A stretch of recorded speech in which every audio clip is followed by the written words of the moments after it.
Today, 3 things that I wish I knew when I was first getting started in wedding photography.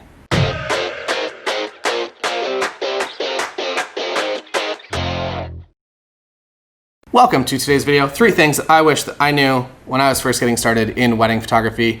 Number 1 is gear and tech related. Number 2 is a sad, unfortunate truth, but knowing it, I think, makes it better. And number 3 is a guiding principle that I continue to operate by to this day. So I hope that this video is going to bring you a lot of value. And if you're watching this video in September or October of 2020, I've just released my micro weddings course this week. So if you're interested in learning how to book more micro weddings, it comes with all of my templates and everything, like as far as landing page for micro weddings and my pricing and email scripts, and it comes with everything that you need. It is different than the elopements course that came out last month, but if you sign up to be a member, you get access to the micro weddings course, the elopements course, Book More Weddings 2020, $2,000 plus worth of content that's come out over the past couple of years, as well as my presets, as well as contract, and there's a lot. Just click through. I guarantee that you will not be disappointed, and I guarantee it so much that if you are disappointed, I'll send your money back if you sign up and you don't like it. Send me an email. I'm Taylor at taylorjacksonphoto.com,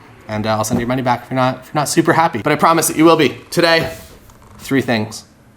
The first thing that I didn't really know, because I guess to give a little backstory, I had not been to a wedding prior to deciding that I wanted to be a wedding photographer. That I had been to a wedding, I think, as a ring bearer when I was 6 or 7 years old, which doesn't really count. Don't really have a whole lot of memory of that event in my life. I guess it wasn't a peak experience. A bunch of years later, I found myself into music and into specifically photography in the music space, so concerts and bands, and as well as skateboard, snowboard, all kinds of different things kind of within that umbrella. And I realized pretty quickly that unfortunately leads to a lot of fun and interesting experiences, but doesn't necessarily pay the bills, or at least kind of give me some sort of stability in the lifestyle that I wanted. So I kind of started looking around the photography space, and weddings seemed interesting. I thought that it might be a cool avenue. It seemed like there was money there, which was great. And it seemed like it also embodied a lot of the different genres of photography that I was already used to as a concert photographer: low light, fast movement, some flash work, finding myself in every less than ideal environment ever imaginable. So I feel like I learned how to handle any situation, and now it's like, oh cool, so people are gonna put on a nice event that has light and they're not screaming and spitting everywhere, and I get to take photos of that. Like, that sounds easy. As well as it also bridged into landscape photography and cityscape photography and band promos, portraiture, as well as fast movement again from skateboard, snowboard. I got rid of my fisheye pretty quickly. I tried to use it for a bit. It doesn't really translate to weddings super well. But coming up through all of these channels, I thought that I had to have a lot of equipment to be a wedding photographer. So I spent a lot of time making sure that I had all the check marks on the gear list.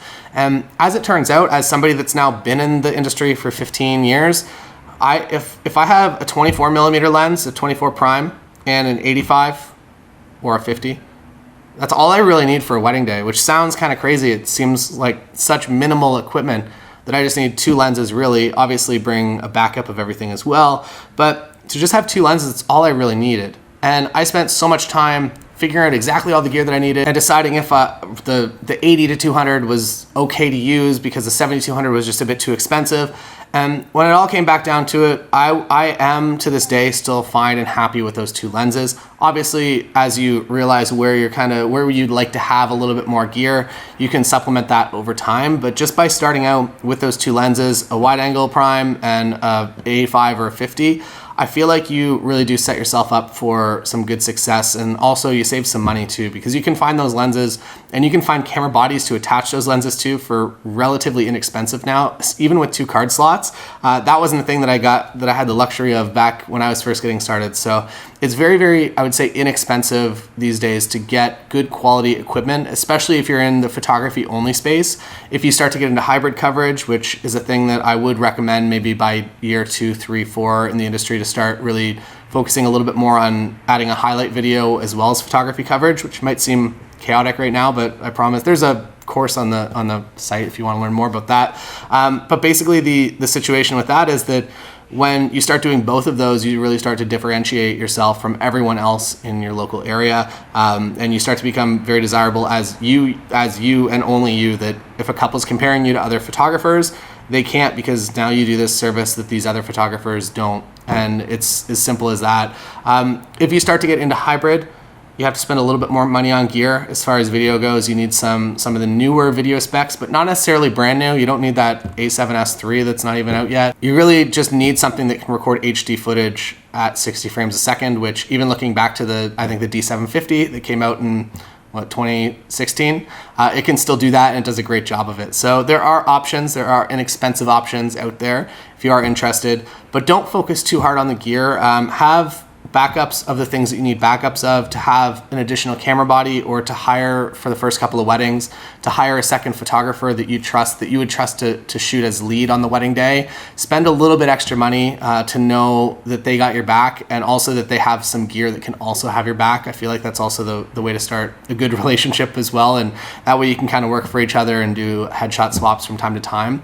But don't focus too much on the gear. You really can get by with not as much as you think. So don't stress out too hard about that. You do not need the latest and greatest.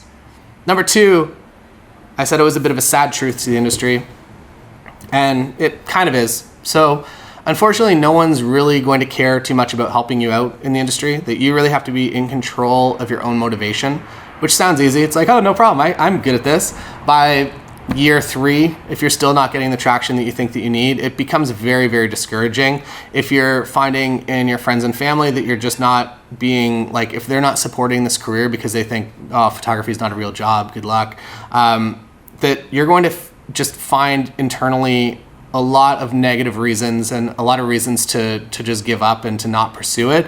As somebody that's come out the other side of that, I am happy to tell you that this is a career that is 150% worth pursuing. The amount of time freedom that it unlocks. So if you're sitting at a 9-to-5 desk job and you don't like the fact that you have to work Monday to Friday, or I worked at an Outback Steakhouse for like 8 years, I pretty much gave up every single weekday evening as well as my weekends for that job, and I really didn't love the amount of time that it just absorbed. Wedding photography, I would say, flips that almost entirely, where you do have to work Saturdays, or this year it's a bit weird. I have a lot of like Wednesday, Tuesday, Thursday weddings. Normal year, you're gonna work weekends, and it's gonna be a bit of a bummer. If you have kids, it's also a bummer because like they're gonna have the weekends off. But the flip with that is that you now get to go to every Monday to Friday event possible with them, that your full-time job can now be at home, and it is pretty customizable. On the member site, there's also a lot about outsourcing and how to kind of spend a little bit of money back from your profits to actually buy your life back. And I would recommend that would be a thing that you look at right away, is just really focusing on whatever you don't have to be doing, whatever is not a core functionality of your business, to have somebody else be doing it, so that you can scale your business up and you can be shooting 50, 60 weddings a year, and it can feel like you're shooting 10 weddings a year. And then over time, I guess my story is that I started and I was doing a lot of weddings, but I was also doing everything commercial as well.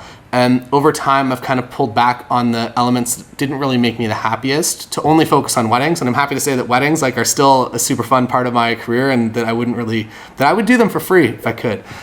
So I think that's the sign of that you've selected the right career. But overall, when I did really get busy and I was doing way too many things, it became a very negative space for me to be in. And by finding people that could help me out and that I could pay to edit or to deliver files or whatever it might be, if I can pay people to do that and buy my life back, I can continue doing the thing that I like, which is going out, taking pictures. And if all the back end stuff can happen, and I don't have to worry too much about that, that's really awesome. So I would say that was one of the big turning points of my career. I found very early on, one, that no one really supported it. Also locally, no other photographers really supported me, wanted to see me succeed. That I had a few photography friends and they were like, why are you doing weddings? That's so lame. So I really did have to be in charge of my own motivation to push myself forward every single week. You can fortunately find a lot of that motivation online.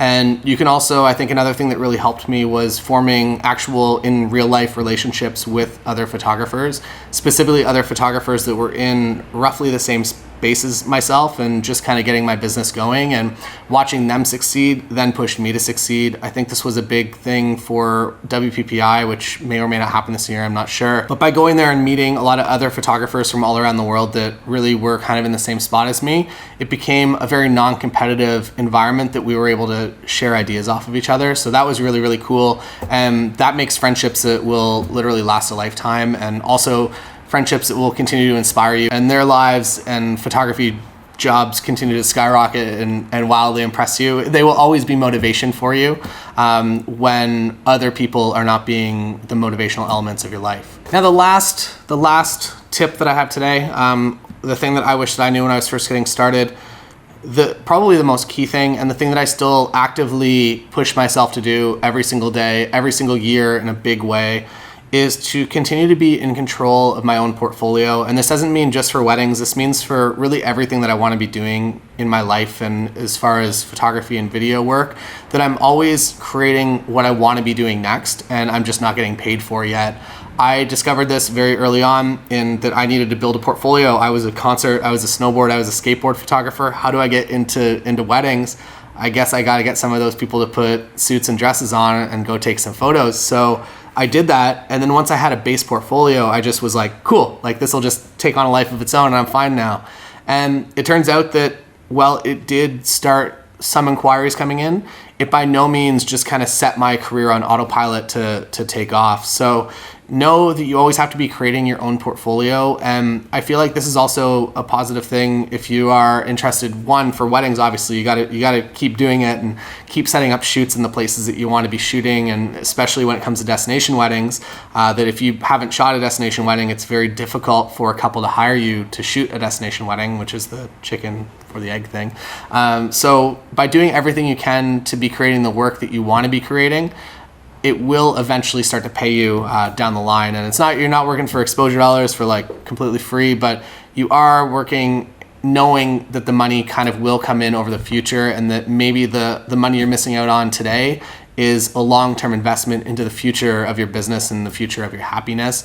To bring that into kind of what I do today, we started doing the travel vlog, and we called it a travel show. And then within like 3 years, we partnered with Nikon, and now we're doing a Nikon travel show, which is really, really beyond what I ever would have expected, especially on YouTube. Like it just seems, well, one, also Nikon's kind of the most unlikely to ever partner on anything like that, because of just, they don't do a whole lot of content on YouTube. So it was very, very cool to have that opportunity, but that opportunity wouldn't have existed had I not already created what we did with the travel show. And then also known from a marketing standpoint how to pitch a project like that to make it actually, to make corporate know how valuable it could possibly be, and how good of a sales tool and how good of an organic sales tool it will continue to be for a very long time. So by knowing, I guess, like in consuming as much marketing as you can, I feel like as photographers, we all kind of come from more of an artistic background. So spend a couple of years just really immersing yourself in the business side of things,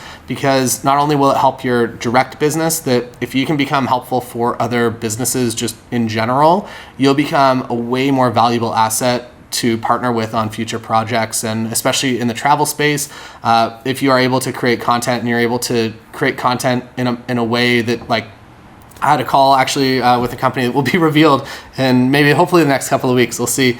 And the comment from the founder was that he thought that I was part of their marketing team, because I had worked with this company before. I knew a few things, but just by everything that I've learned by existing in this space and working over time, I just knew a lot of ways to be in front of the people that I knew that they wanted to be in front of, and how to generate really good bottom line revenue for them.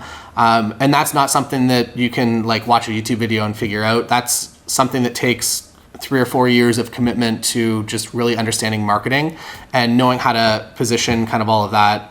Even same goes for local jobs. So next month, or I guess in September, we're going to be doing a commercial course, a commercial social media course for specifically for generating more work over the winter for photographers, because every single person's business now, whether you're a real estate agent or you're an insurance broker or you're clothing shop or your restaurant, so much has moved online now. So I'm going to teach all the tools required to reaching out to all of those different brands. But if you can get a head start and just start learning the marketing that goes behind it, you can create content in a way that will really absolutely impress them and blow them away. And then also have them not looking at anyone else, that if they're happy with your work, that you're doing a very positive thing for their business. There's no way somebody can come in and undercut you if you're somebody that's actually having a legitimate and amazing impact on their business. So something to think about. Don't ever stop creating your own portfolio. Don't worry too much about gear that you can get by with a surprisingly little amount. Make sure you have backups, obviously though, backup card slots too. But things are getting a lot cheaper than they ever have been before. And then the middle point, the sad truth that really nobody's gonna have your back really that much, and that comes to family and friends, that no one's gonna be the one that's pushing you every single week, and you have to find that within yourself. So hopefully you can find some other friends that are equally as motivated, and hopefully you can all kind of motivate each other as you go. And that's all that I have to say for today. Micro Weddings course out now if you're interested in getting it.